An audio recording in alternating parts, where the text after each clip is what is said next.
Daming cottage siya. Floating cottage. Depende na lang kung anong dami dito nag-o-offer na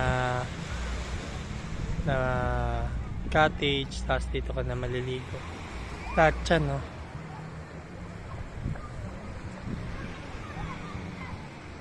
Ayan. Sightseeing lang naman tayo. Ang ganda tubig. Pag summer, punong-puno dito. Dami, oh. Hanggang dun.